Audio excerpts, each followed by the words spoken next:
안녕하세요. 미스터리 수사국에 오신 것을 환영합니다. 2025년 2월 2일 오후 한 페이스북 계정에서 충격적인 소식이 전해졌습니다. 대만의 한 대스타가 세상을 떠났다고 발표하며 곧 공식 발표가 있을 예정이라고 했습니다. 그 스타는 48살이었고 일본에서 유행하는 독감 질병으로 사망했다고 했습니다. 이어서 그 스타가 여성이고 드라마 유성화원 시절의 유명 여배우이며 현재 남편은 외국인이라고 밝혀졌습니다. 모든 징후가 서희원을 향해 있었으나 해당 계정은 실질적인 증거를 제시하지 않았고 설 연휴라 아무도 저주를 받고 싶지 않아서 대다수의 네티즌들은 게시글 아래에 소문을 퍼뜨린다, 입에 담을 것도 없다며 비난을 퍼부었습니다. 그 후 그 페이스북 계정은 다시 글을 올리며 며칠 뒤 모든 대만인들이 나에게 사과해야 할 것이다. 무료로 폭로했는데 욕까지 먹다니 라고 밝혔습니다. 당일 밤 많은 언론들이 서희원의 친척들에게 연락을 시도했으나 아무런 답변을 받지 못했습니다. 여동생 서희재는 전화를 받지 않았고 문자 메시지는 읽고 답을 하지 않았습니다. 그러던 중 서희원의 전 남편인 왕소빈은 갑자기 자신의 SNS 프로필 사진을 모두 검은색으로 바꾸며 이에 대한 추측이 이어졌습니다. 그 다음날 서희재는 슬픔에 잠겨 언론에 이렇게 전했습니다.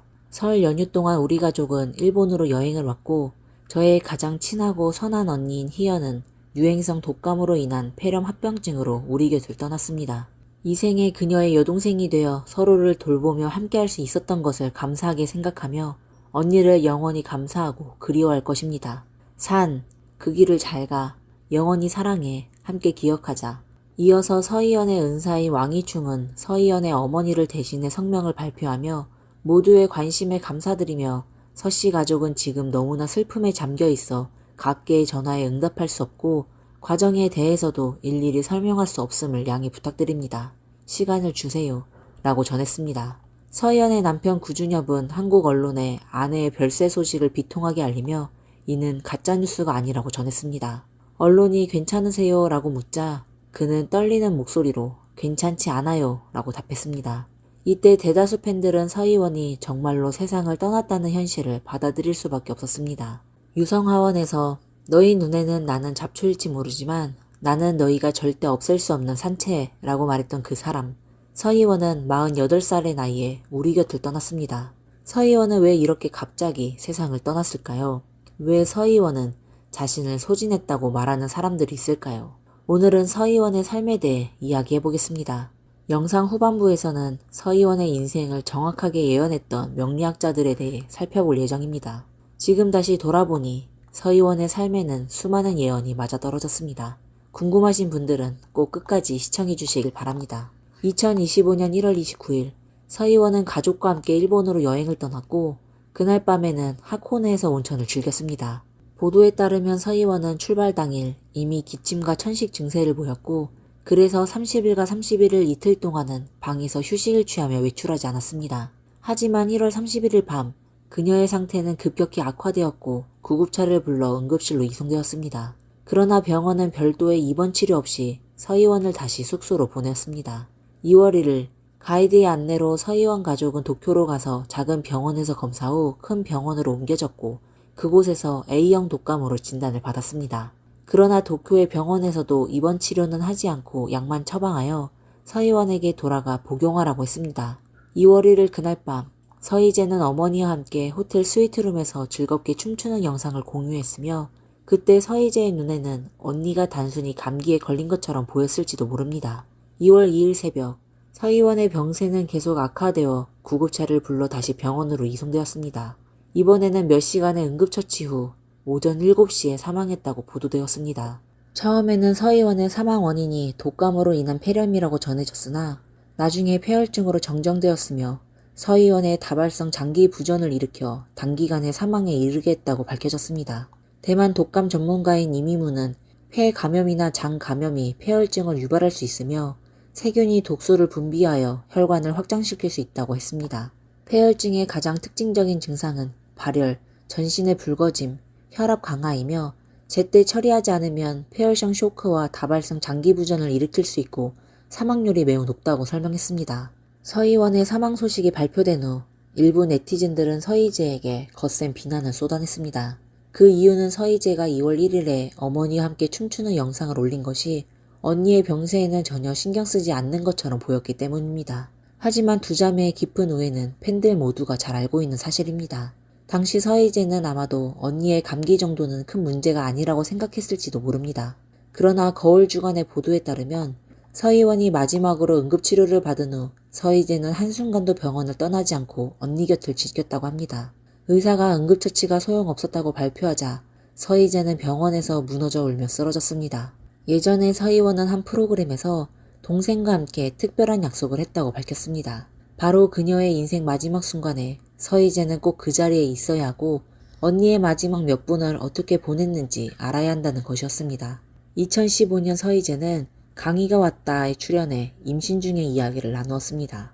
서희재는 언니가 딸인 소월을 임신했을 때 아이가 건강하지 않을 것이라고 계속 걱정했다고 했습니다. 서희재는 언니의 걱정을 이해할 수 없어서 왜 아무 이유 없이 걱정해? 언니의 아이는 분명히 건강할 거야 라고 말했습니다. 그러자 서희원은 10년 전 일을 털어놓았습니다. 그때는 2005년 서희재가 첫 아이를 임신했을 때 첫 번째 혈액 검사를 받고 의사로부터 아이가 건강하지 않을 확률이 높다는 말을 들었습니다.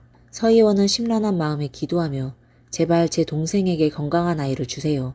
만약 우리 가족에게 건강하지 않은 아이가 있어야 한다면 제가 그 아이를 낳겠다고 신에게 기도했다고 밝혔습니다. 他说他就跟神祷告说，拜托一定要让我妹妹生出一个健康的孩子。是，他说如果徐家一定要有一个不健康的孩子的话，他愿意生这个小孩。是。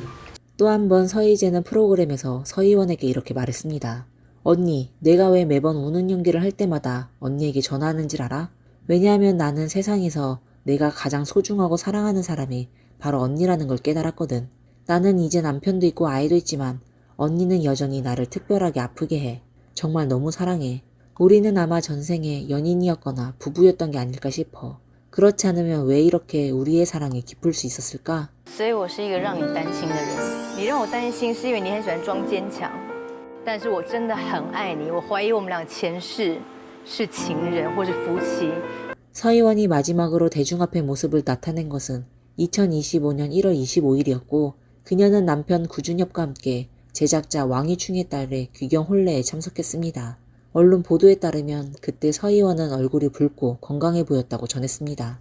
그런데 왜 언론이 서희원의 건강 상태에 이렇게 특별히 주목했을까요? 그 이유는 서희원이 평소에 건강이 좋지 않았기 때문입니다. 그녀는 이전에 간질 발작 병력을 가지고 있었으며 심장 2000판 탈출증도 앓고 있었습니다. 또 젊은 시절 더 아름다워지기 위해 건강을 희생하기까지 했고 그로 인해 연예계에서 유명한 미용 대왕으로 알려져 있습니다. 서희원은 1976년 10월 6일 타이베이에서 태어났으며 3명의 자매 중 둘째였습니다. 위로는 2살 더 많은 언니 서희연이 있었고 아래에는 2살 어린 동생 서희재가 있었습니다. 서희원은 복잡한 가정 환경에서 자랐습니다. 아버지는 술과 도박에 빠져 있으며 어머니를 때리기도 했습니다. 언니와 동생은 종종 구석에서 울었지만 서희 엄마는 용감하게 아버지의 부당한 행동을 지적하며 나섰습니다. 서희원이 14살 때 아버지는 막대한 도박빚을 지고 사라졌습니다. 그때부터 서희원은 가족을 부양해야 할 책임을 지게 되었고 빚을 지고 성장한 소녀로 알려졌습니다. 대만의 방송인 최강영은 서희원의 가장 큰 특징은 인생에 항복하지 않으려는 의지라고 평가했습니다. 서희원은 외모가 뛰어나 고등학교 시절부터 광고 단편을 찍기 시작했습니다. 1993년 17살의 서희원과 15살의 서희재는 SOS라는 이름으로 공식 데뷔했고 이후 ASOS라는 이름으로 바꿨습니다. 그러나 그들의 유명해지는 길은 처음엔 쉽지 않았습니다.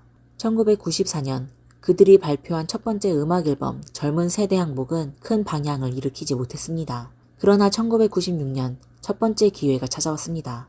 유명한 제작자 왕이충이 그들을 찾아와 그들에게 맞춤형 예능 프로그램인 엔터테인먼트 100%를 기획했습니다. 최강영은 이 프로그램을 대만판 트루먼쇼라고 평가했으며 이전에는 집안의 모든 사소한 일을 공개적으로 이야기하는 프로그램은 없었기 때문입니다. 서희원과 서희재가 엔터테인먼트 100%를 8년 동안 진행하면서 이 프로그램은 거의 연중무휴로 방송되었고 자매의 사생활을 기록한 내용들이 방송에 반영되었습니다. 서희원과 구준엽, 남정용, 주우민과의 연애 이야기도 프로그램에 등장했고 그들이 입에 담기 어려운 말을 하면서 비판을 받기도 했지만 프로그램의 시청률은 항상 1위를 유지했습니다. 같은 시기 서희원과 서희재는 오종현과 함께 또 다른 인기 예능 프로그램인 내가 추측할 수 있다를 진행하며 두 자매는 방송계에서의 입지를 확립했습니다. 2001년 또 다른 기회가 서희원에게 찾아왔습니다. 25살의 서희원은 유성화원에서 주인공 산채 역으로 캐스팅되어 출연하게 되었고 이 드라마는 이후 대만, 홍콩, 중국에서 큰 인기를 끌었으며 서희원은 이 드라마로 대만 텔레비전 금종상 여우 주연상 후보에 오르게 되었습니다. 이후 서희원은 구혼사무소, 천녀유혼, 전신, 전환점에서 사랑을, 거품의 여름 등 현상적인 인기 아이돌 드라마들을 이어가며 여전히 뜨거운 인기를 유지했습니다. 서희원은 또한 영화로 진출을 시도했지만 대부분의 작품은 흥행에 실패했습니다. 용봉점, 전도열애, 대내밀탐 영영구 등은 좋은 출연진을 자랑했음에도 불구하고 평가는 좋지 않았고 서희원은 결국 망장 여왕이라는 별명을 얻게 되었습니다. 2011년 왕소비와 결혼한 후 서희원은 점차 연예계에서 물러났지만 결혼 전까지 그녀는 연기와 진행을 병행하며 자신을 극한까지 몰았습니다. 서희원은 종종 촬영과 진행을 동시에 하며 너무 피곤해져서 열이나 병원에 실려가기도 했습니다. 그러나 그녀는 제대로 휴식을 취하지 않았고 의사가 보지 않을 때는 약물을 빠르게 주입해 더 빨리 촬영 현장으로 돌아갈 수 있도록 했습니다. 또한 화면에 가장 완벽한 모습을 보여주기 위해 외모와 몸매 관리에 집착했으며 영화 촬영 시에는 체중을 정확히 42kg으로 유지하고 TV나 진행을 할 때는 44kg으로 관리한다고 했습니다. 이렇게 해야만 화면에 가장 예쁘게 나올 수 있다고 믿었습니다. 몸매 유지를 위해 오랫동안 아침 한 끼만 먹고 그 내용물은 두유와 계란뿐이었습니다. 그녀는 정말 기운이 없을 때는 간장 절임을 사서 밥과 함께 조금 먹고 다이어트 콜라를 반캔 마신다고 담담히 말했습니다. 서희원은 또한 미백에 매우 신경을 썼습니다.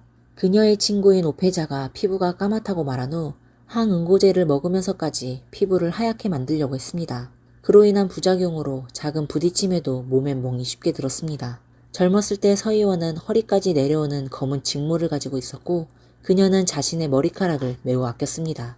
남자친구조차 그녀의 어깨에 손을 대는 것도 허락하지 않았습니다. 2004년 서희원은 미용 대왕이라는 책을 출간했으며 이 책은 그녀의 오랜 미용 노하우를 담고 있었습니다. 이 책은 한때 대만 90년대생들의 미용 입문서로 인기를 끌었고 2주 만에 7번 재판되었으며 총 판매량은 80만 부를 넘었습니다. 서희원은 자신의 몸에 대한 처우를 이렇게 묘사했습니다. 나의 뇌는 마치 잔혹한 관리자처럼 내 몸을 계속해서 재촉해 일을 가장 빠르고 효율적으로 끝내게 한다. 다치면 치료하고 아프면 약을 먹으며 내 몸이 계속 움직일 수 있으면 된다. 이런 생활 방식은 분명히 서희원의 건강을 크게 소모시켰습니다. 2018년 인물 잡지와의 인터뷰에서 서희원은 노화나 희생에 대해 두려워하지 않는다고 말했습니다. 그녀는 내가 이 세상에 온 이유는 빠르게 인생을 살기 위해서고 내 인생은 다른 사람들의 8배를 살아야 한다고 생각한다. 그리고 다 살고 나면 다음 생에는 다시 오지 않겠다 라고 말했습니다. 서희원은 또 예전에 TV 인터뷰에서 신의 존재를 믿고 죽음 이후의 세계는 매우 아름답다고 믿으며 죽음을 두려워하지 않는다고 밝혔습니다. 어떤 어려움이 있더라도 계속 나아갈 수 있다고 생각했고 결국 큰일이 나면 죽으면 된다고 생각했다고 합니다. 最大的支持我不管碰到任何困难我都可以走下去我就是觉得死后的世界是非常美的然后就是随心所欲想做什么就做什么所以我就觉得反正不管遇到什么事情大不了就死了那我就开心了完全达成我的愿望 서희원의 몸에는 언제나 대가를 불문하고 전진하는 힘이 있었습니다. 이 힘은 그녀의 커리어에 대한 태도뿐만 아니라 그녀의 연애에 대한 태도에도 나타났습니다. 그녀는 여러 번의 연애에서 항상 가장 대담하게 사랑하고 미워할 수 있는 사람이었습니다. 서희원은 17살 때 첫사랑인 천건주를 만났습니다. 당시 서희원은 타이베이 화강예술학교에서 공인된 미인으로 키 189cm의 농구소년 천건주는 서희원에게 첫눈에 반했습니다. 하지만 이 연애는 1년 만에 끝이 났고 천건주는 나중에 나는 너무 유치했고 그녀는 자신이 원하는 것이 무엇인지 너무 잘 알고 있었다 라고 고백했습니다. 이별 후 두 사람은 연예계에서 보기 드문 모범적인 전 남녀관계를 유지하며 천건주는 아내인 범이취와 함께 서희원의 가족과도 계속 친밀한 관계를 이어갔습니다. 1998년 한류가 아시아를 휩쓸고 있을 때 한국의 클론이 대만에서 콘서트를 열었고 서희원은 그 공연을 보고 나서 클론의 멤버 구준엽에게 빠져들었습니다. 서희원은 구준엽에게 먼저 연락을 하여 엔터테인먼트 100%의 촬영에 참여하도록 초대했고 구준엽과 대화하기 위해 열심히 한국어를 공부했습니다. 구준엽은 서희원을 처음 만났을 때 말로 표현할 수 없는 강한 끌림을 느꼈다고 합니다. 그는 서희원을 자신이 꿈꾸던 이상형이라고 했고 두 사람은 빠르게 사랑에 빠졌습니다. 사랑이 깊어질 무렵 서희원은 발목에 9호라는 글자를 새겼습니다. 숫자 9는 한국에서 구와 같은 발음을 가지기 때문입니다. 프로그램에서 서희원은 구준엽에게 공개적으로 결혼을 하고 싶다고 고백하기도 했습니다. 想光头会跟我结婚吗？我觉得你只要用诚意感动他，应该是没问题的。好，我很有诚意，我希望他跟我结婚。 그러나 이 연애는 결국 구준엽의 소속사에서의 압박 때문에 끝나게 되었고 구준엽은 프로그램에서 연애 사실을 부인했습니다. 서희원은 눈물을 흘리며 그 타투를 지웠고 어떤 사람들은 추억 속에서만 살아가는 게 적합하다라는 말을 남겼습니다.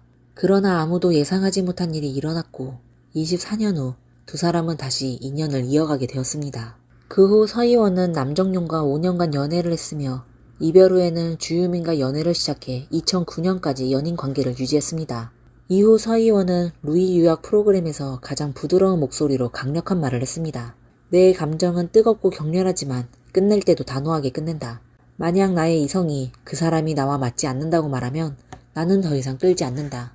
비록 이별 후에 나는 매우 아프겠지만 그것이 내게 옳은 선택이었기 때문이라고 말했습니다.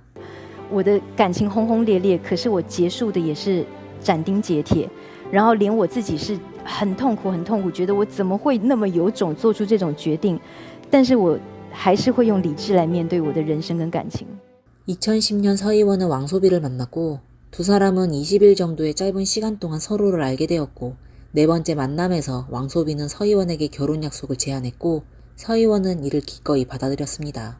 2010년 10월 28일 두 사람은 공식적으로 약혼을 했고 11월 16일에는 베이징 차유항구에서 비밀리에 결혼을 등록했습니다. 그 이듬해 3월 두 사람은 하이난 사냐에서 결혼식을 올렸습니다. 대만의 인기 여배우가 베이징의 부유한 2세와 결혼했다는 것은 당시 중국과 대만에서 큰 화제를 일으킨 세계의 결혼식이었습니다. 결혼식에서는 신랑과 신부뿐만 아니라 참석한 모든 게스트들이 주인공이었고 현장은 다양한 광고와 후원으로 가득 차 있었습니다. 남자 배우 황유명은 1등석을 타기 위해 5시간 넘게 늦었고 유겸은 엘라에게 끌려 수영장에 들어가며 카드가 여기저기 날아다녔으며 고요송은 자신의 새 영화와 앨범을 홍보하기 위해 무대에 올랐습니다. 무청봉은 눈물을 흘리며 나는 아무도 좋아하지 않는다고 말했으며 서희원의 시어머니 장란은 드럼을 쳤습니다. 이 모든 혼란은 신랑 측의 친구인 장조양이 웨이보를 통해 실시간으로 중계했으며 왕소비는 이를 발견한 후 그와 크게 싸우고 결국 법정에서 다투게 되었습니다. 그러나 서희원에게 진정한 도전은 결혼식 당일이 아니라 결혼 후에 신분 변화였습니다. 15년 전 서희원의 사랑스러운 반려견 무비량이 중병에 걸렸습니다. 서희원은 무비량이 건강을 회복할 수 있기를 기도하며 무비량이 살아난다면 나는 1년 동안 채식을 하겠다고 결심했습니다. 그 후 무비량은 정말로 건강을 되찾았고 서희원은 채식을 한 해가 지난 후 이 식습관을 좋아하게 되어 그 뒤로 15년 동안 육식을 전혀 하지 않았습니다. 그러나 왕소비와 결혼한 후 두 사람은 아이를 갖기로 결심했습니다. 서희원은 자신이 쉽게 임신할 수 없는 체질을 바꾸기 위해 15년 동안 이어온 채식 습관을 깨고 시어머니 장란이 건넨 한 그릇의 닭고기 국물로 육식의 세계로 돌아갔습니다. 동시에 나이가 많았기 때문에 강력한 호르몬 주사를 맞아야 했고 2년을 시도했음에도 불구하고 여전히 좋은 소식은 없었습니다. 서희원은 한때 절망감에 빠져 울면서 동생에게 전화를 걸어 내 평생 아이를 가질 수 없을 것 같아 라고 말했습니다. 다행히 하늘은 그 노력한 자를 외면하지 않았습니다. 2013년 서희원은 드디어 임신에 성공했고 이듬해 4월 24일 딸 왕희월을 낳았습니다. 임신과 출산으로 서희원의 체중은 40kg대에서 한때 70kg까지 늘었고 그녀는 오랫동안 집을 나가지 못할 정도로 걱정하며 자신을 해변의 물개처럼 비유했습니다. 2016년 5월 14일 서희원의 아들 왕익학이 태어났고 출산 중 서희원은 갑작스런 간질 발작을 일으켜 한때 호흡이 멈추었고 긴급히 ICU로 이송되었습니다. 임종을 맞이할 위기에서 그녀의 유일한 생각은 딸 왕희월을 보고 싶다는 것이었고 의사는 서희원의 어머니가 왕희월을 안고 ICU로 들어가게 해주었습니다. 서희원은 나중에 이렇게 말했습니다. 그때 내 눈은 전혀 뜨지 못했고 모든 것이 흐릿했지만 왕희월을 보자 내 눈이 번쩍 뜨였어요. 딸이 나를 죽음의 문턱에서 끌어낸 것 같았어요. 이 경험을 통해 서희원은 체중이 68kg에서 58kg으로 변했고 생사에는 운명이 있고 부기는 하늘에 달려있다는 진리를 깨달았습니다. 이후 그녀는 매일을 마지막 날처럼 살기로 결심했습니다. 2018년 서희원은 세 번째 아이를 갖고 싶어 했지만 산정 검사에서 태아의 발달이 미비하다는 사실을 알게 되었고 의사의 권유로 가족과 상의 후 유산 수술을 받기로 결정했습니다. 또한 그해 서희원과 왕소비는 중국 예능 프로그램 행복 3중주에 출연하여 처음으로 그들의 부부 생활을 공개했습니다. 서희원의 새우 껍질 벗기기로는 한때 실시간 검색어에 올랐고 프로그램에서 그녀는 새우는 남자가 껍질을 벗겨줘야 한다고 말하며 왕소비와 결혼한 후 그가 새우 껍질을 벗겨주지 않으면 새우를 먹지 않는다고 밝혔습니다. 또 다른 프로그램에서 서희원은 왕소비에게 공개적으로 감사하며 그가 나를 여러 번 구해줬다. 매번 내가 아플 때 왕소비는 정말 긴장했다고 말했습니다. 老公，我很感谢你救了我那么多次的命。我每次一生病，你就会真的很紧张，很感谢你。 당시 대부분의 네티즌들은 이들의 결혼 생활에서 달콤한 부분을 느낄 수 있었지만 카메라에 비친 모습은 그들의 실제 생활의 일부분에 불과했습니다. 둘째 아이를 낳은 후 서희원은 타이베이로 돌아가 몸을 회복하기로 했습니다. 그녀는 베이징의 날씨가 너무 건조하고 음식도 내 입맛에 맞지 않는다고 말하며 왕소비가 자주 대만과 베이징을 오가고 있었지만 두 사람은 서로 타협하려 했었습니다. 그러나 이들의 결혼에서 나타나는 불일치는 매 순간 세부적인 부분에서 드러났습니다. 서희원은 한번 왕소비가 그녀의 기분을 위로하기 위해 양갈비를 사와서 양갈비 만찬을 준비해 준 적이 있었다고 밝혔습니다. 하지만 육식을 좋아하지 않는 서희원은 그것을 보고는 조용히 브로콜리 하나만 만들어줄 수 있을까요? 라고 요청했다고 합니다. 2020년 9월 14일 언론은 왕소비가 술집에서 친구들과 모임을 갖고 술에 취해 한 여성을 안고 있는 모습을 공개했습니다. 이에 대해 왕소비는 내 손이 어디에 있었는지 네 눈으로 봤느냐, 그림과 이야기를 지어내지 말라 라고 응답했습니다. 2021년 6월 5일 대만 언론은 서희원과 왕소비의 이혼 소식을 갑자기 보도했습니다. 서희원은 이를 언론에 확인하며 이혼 절차를 진행 중이라고 밝혔고 10년을 이어온 결혼 생활은 결국 끝을 맞이했습니다. 두 자녀는 서희원이 양육하고 왕소비는 면접권만 가질 수 있으며 양육비를 지불해야 했습니다. 이후 몇 년간 이 이혼 전쟁은 대중들에게 큰 관심을 끌었고 양육비 문제, 호화주택, 왕소비가 대만에 투자한 서희원 이름의 S호텔 소유권 문제, 그리고 우픈 침대 매트리스 논란까지 여러 가지 이슈가 이어졌습니다. 한 통계에 따르면 이혼 후 서희원과 왕소비는 총 18번의 소송을 벌였습니다. 이혼한 지 몇 달 후 서희원은 구준엽과 한 통의 전화로 다시 사랑을 키워갔습니다. 구준엽은 서희원의 이혼 소식을 들은 후 용기를 내어 20년 넘게 묶여있던 전화번호로 전화를 걸었고 다행히 번호가 변하지 않아 다시 연락을 하게 되었습니다. 구준엽은 우리의 인생은 절반만 남았다. 더 이상 놓치고 싶지 않다며 서희원에게 즉시 청혼했고 서희원도 이를 받아들였습니다. 두 사람은 2022년 2월 8일 한국에서 혼인신고를 마치고 3월 8일에는 결혼 소식을 발표했으며 3월 28일에는 대만에서 다시 결혼을 등록했습니다. 그러나 서희원의 빠른 재혼 소식에 왕소비는 전혀 침착하지 않았고 서희원이 결혼 중에도 불륜을 저질렀다며 비난을 했습니다. 왕소비는 이혼 전 이미 1200만 대만 달러 상당의 선물을 한국으로 보내기도 했다고 주장했습니다. 2022년 5월 대만의 연예 기자인 커스치가 공개한 왕소비와 여러 여성과의 친밀한 사진은 많은 사람들을 놀라게 했습니다. 비록 왕소비는 2024년 5월 마요메와 재혼했지만 그와 전 아내와의 전투는 끝나지 않았습니다. 2024년 3월 20일 서희원은 한 글을 통해 이 결혼 생활이 그녀에게는 2번의 죽음과 1번의 중상이었다고 표현했습니다. 2번의 죽음은 그녀가 잃은 2 아이를 의미하고 1번의 중상은 그녀가 완전히 무너진 몸과 정신 상태를 나타냅니다. 서희원은 왕소비와 결혼식을 올리기 전 이미 1번 유산을 경험했었고 그때는 태아의 심장 박동이 갑자기 멈추었으며 또 2018년 세 번째 아이를 임신했을 때도 유산을 겪었습니다. 사실 서희원은 그 결혼 생활 동안 2 아이를 잃은 것이었습니다. 그래서 서희원은 또 이혼 후 복수심에 몇 차례 왕소비의 카드를 사용했다고 밝혔지만 그동안 그녀가 왕소비에게 빌려주거나 준 돈은 훨씬 더 많았다고 말했습니다. 마지막으로 서희원은 이혼 후 당신들이 만들어낸 거짓말과 풍문에 의해 나는 지금까지도 온라인 폭력을 당하고 있다.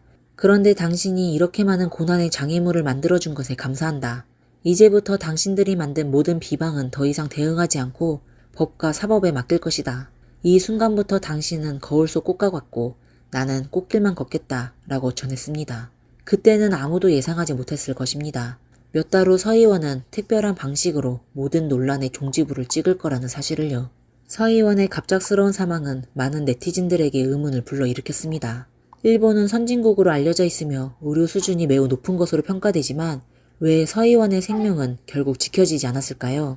통계에 따르면 2024년 9월 2일부터 2025년 1월 26일까지 일본의 이번 유행성 독감 시즌에서 누적된 환자 수는 952만 명이 달했으며 12월 말 일본 전역의 각 의료기관에서 평균 환자 수는 64.39명에 이르렀습니다.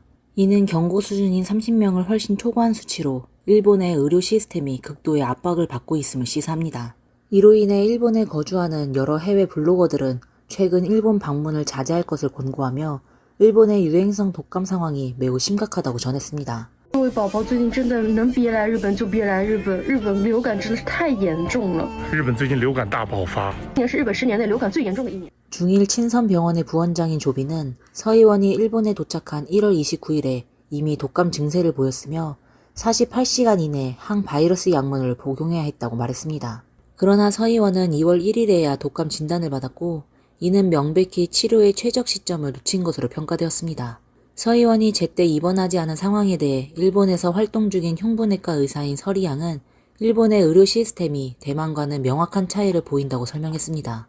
일본의 의료 시스템은 철저한 등급제를 따르며 환자가 병에 걸리면 먼저 작은 병원에서 진료를 받고 작은 병원에서 치료가 불가능할 경우 대병원으로 전환됩니다.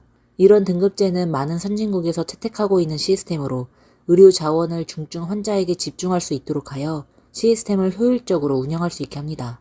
그러나 이 제도의 단점은 급증하는 응급 환자에게는 치료가 지연될 수 있다는 점입니다.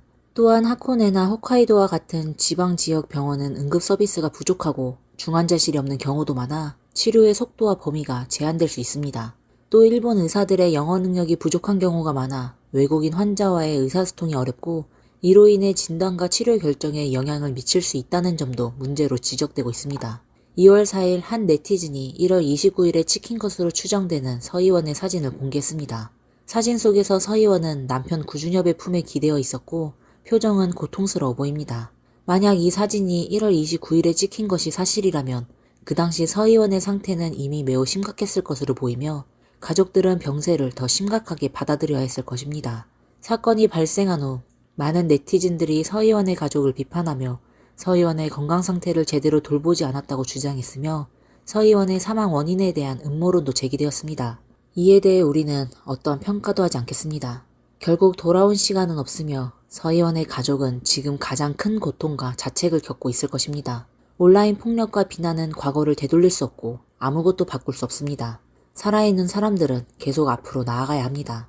물론 일부 네티즌들은 이 모든 일이 모든 것은 운명이고 사람의 힘이 미치지 않는다 라는 말로 받아들였습니다. 10년 전 대만 작가 이호는 방송에서 서 의원과 왕소비의 결혼에 대해 좋지 않은 전망을 하며 서 의원과 왕소비의 어머니가 너무 강한 성격을 가지고 있어 두 사람 간의 갈등이 커질 것이라고 말했습니다. 또한 인터넷에는 서 의원이 한때 프로그램에서 점쟁이에게 50살을 넘기지 못한다는 예언을 받았다고 전해졌으며 그녀는 2번의 결혼을 하게 될 것이라고 예언되었고 첫 번째 결혼은 10년간 지속될 것이라고 했습니다. 왕소비와의 결혼이 바로 그 예언에 해당하는 셈입니다. 몇 년 전 서 의원이 구준엽과 급히 재혼할 때 대만의 명리학자 에이펠은 서 의원의 명패가 사랑의 에너지를 필요로 한다고 언급했으며 너무 빨리 결혼에 들어가는 것은 그녀에게 새로운 고통을 가져올 것이라고 경고했습니다. 这个部分说如果没有处理好，我觉得新的婚姻反而是一种精神的折磨。 에이펠은 당시 매우 대담하게 예언하며 서 의원과 구준엽의 결혼 생활은 최대 3년간 지속될 것이라고 했습니다. 就是最长了，大概3年还是会最长3年，最长3年，因为他现在的结婚是受到流年的影响，刚好有这个角度让他产生这种冲动，但是这种冲动的角度离开了以后，他会觉得说我干嘛之前这么冲动？ 그리고 서 의원의 사망 시점은 그녀와 구준엽이 결혼한 지 3주년 기념일 며칠 전날이었다고 합니다. 서 의원의 유해는 2월 3일 일본에서 화정되었고 5일에는 도쿄 하네다 공항을 통해 개인 비행기로 대만으로 운반되었습니다. 대만 매체의 보도에 따르면 서 의원의 유골은 앞으로 집에 영구히 보관될 예정이라고 합니다. 그 이유는 서희재가 매일 언니를 보고 싶어하고 시간이 날 때마다 언니와 대화를 나누고 싶어해서 서희원을 고즈넉한 영혼탑에 두는 대신 집에서 함께 지내고 싶다는 의도를 밝혔기 때문입니다. 그러나 2월 7일에 전해진 최신 소식에 따르면 집에 유골을 보관하는 것에 대해 이웃들이 불만을 표시한 상황이었습니다. 이에 서희재는 언니의 유골을 나무에 묻는 방식으로 처리할 예정이라고 전해졌습니다. 일부 네티즌들은 서희원의 유해가 그렇게 급하게 화장된 이유에 대해 의문을 제기했으며 심지어 음모론을 제기하며 서희원의 가족이 긴 시간을 두지 않으렸기 때문에 급히 처리한 것이라는 주장도 있었습니다. 그러나 일본의 법과 규정을 잘 아는 사람이라면 알겠지만 일본 정부는 신종 독감 등 전염병으로 인한 사망자의 시신을 24시간 이내에 화장하도록 규정하고 있습니다. 이는 질병의 확산을 방지하기 위한 조치로 서희원의 화장이 급하게 진행된 이유도 바로 이 법적인 요구에 따른 것입니다. 서희원이 화장되기 전에 그녀의 절친인 가영재가 마침 일본에 있어 마지막 길을 함께 했습니다. 2월 4일 가영재는 자신의 소셜미디어에 너를 봤다. 평온하고 고요한 모습. 마치 잠든 것처럼 예쁘게 보였지만 우리는 여전히 너무 아프다. 결국 오빠는 깊은 입맞춤으로 진심으로 작별을 고했다. 오빠의 울음소리에 우리 모두 마음이 찢어졌다. 라고 전했습니다. 서희원을 떠나보내는 고통은 서희원의 현 남편만의 일이 아니었습니다. 2월 3일 원래 태국에서 휴가 중이던 왕소빈은 급히 대만으로 돌아갔고 그와 함께 대만 타오이안 공항에 등장한 건 그의 현 아내 효매였습니다.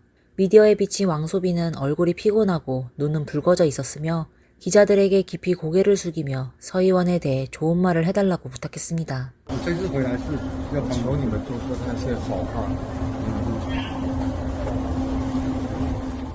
왕소비와 같은 비행기에 탑승했던 네티즌은 왕소비가 비행기에서 울음을 터뜨렸다고 전했습니다.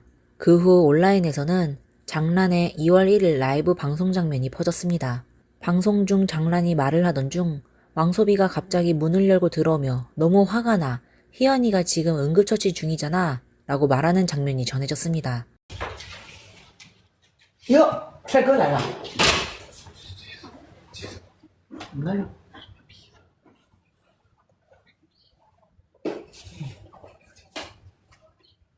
别紧张，先下播呗。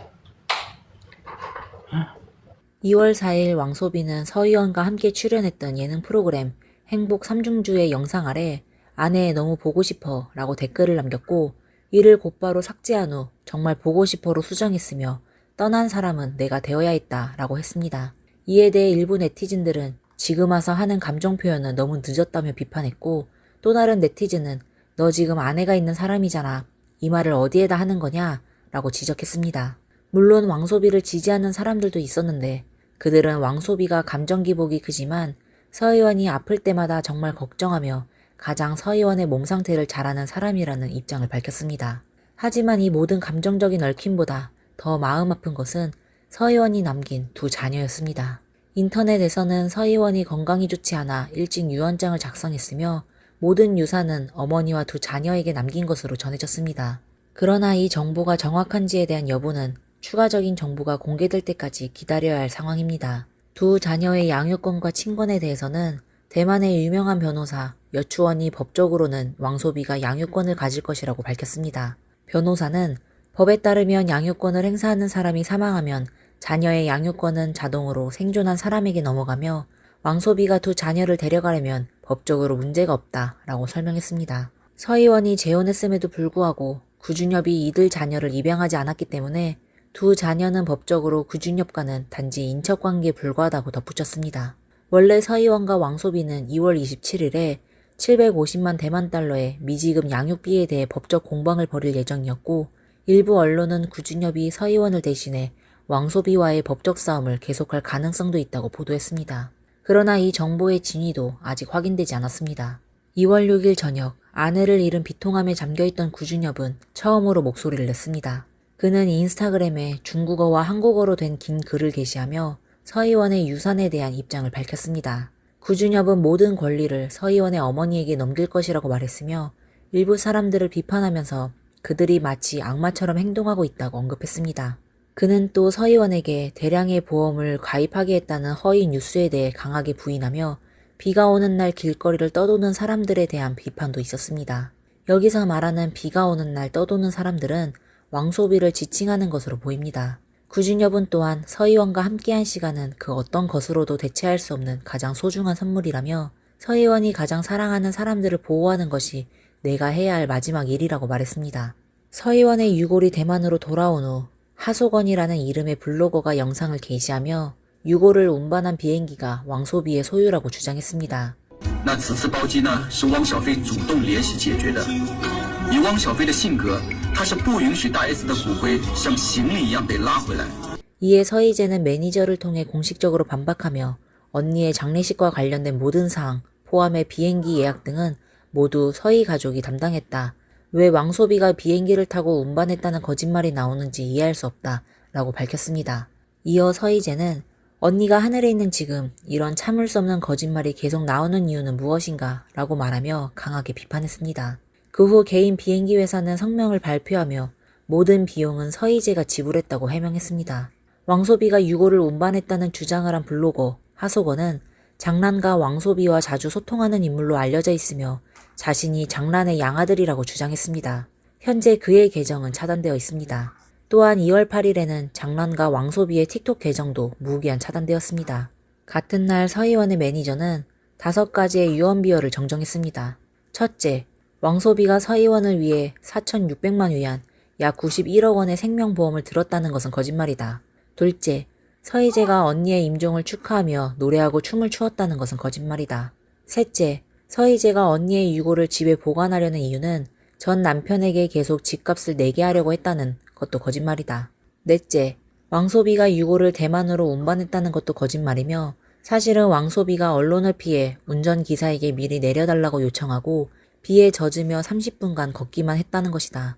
다섯째, 서희원의 어머니가 전 남편이 희연의 진정한 사랑이라 생각한다는 것도 거짓말이며 사실 그녀는 서희원이 구준엽과 보낸 3년간의 결혼 생활이 서희원 인생에서 가장 행복한 시간이었다고 생각했다고 밝혔습니다. 서희원의 사망 이후에도 왕소비와 서희재 가족 간의 갈등은 여전히 계속되고 있음을 보여줍니다. 서희원이 생전에 가장 사랑한 사람은 2 자녀였습니다. 한 번은 프로그램 녹화 중 단 며칠 동안 자녀와 떨어져 있었을 뿐인데 그리움에 눈물을 흘리기도 했습니다.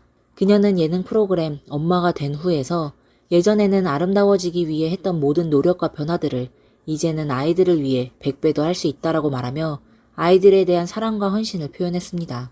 我觉得我以前能够为了变美做的所有的努力跟改变，我为了孩子可以乘以100。 서희원이 생명의 위협을 받으며 자녀를 떠나보내는 그 순간 그녀가 얼마나 자녀들에게 미련과 아쉬움을 느꼈을지 상상조차 할 수 없습니다. 그녀는 2 자녀가 어머니의 지혜와 용기 그리고 정의감을 이어받아 앞으로의 삶을 긍정적으로 살아가길 바랬습니다. 2월 3일은 이춘이었지만 서희원은 겨울의 마지막 날에 영원히 떠나갔습니다. 그녀의 뜨겁고도 강렬한 삶을 되돌아보면 서희원은 사랑과 미움을 모두 진지하게 느끼며 살아온 사람이었습니다. 그녀는 드라마 유성화원의 용감한 산채, 내면은 강하지만 외면은 부드러운 기로, 성실하고 집착적인 내소녀, 냉정하고 고고한 윤화멍, 미용대왕, 정의로운 의적이었고 또한 언니, 엄마, 아내, 딸이었으며 많은 80년대와 90년대 사람들에게는 되돌릴 수 없는 청춘의 상징이었습니다. 그녀가 떠난 지금 산채가 영원히 평안히 가기를 기원합니다. 오늘의 영상은 여기까지입니다. 그럼 다음 시간에 다시 찾아뵙겠습니다. 감사합니다.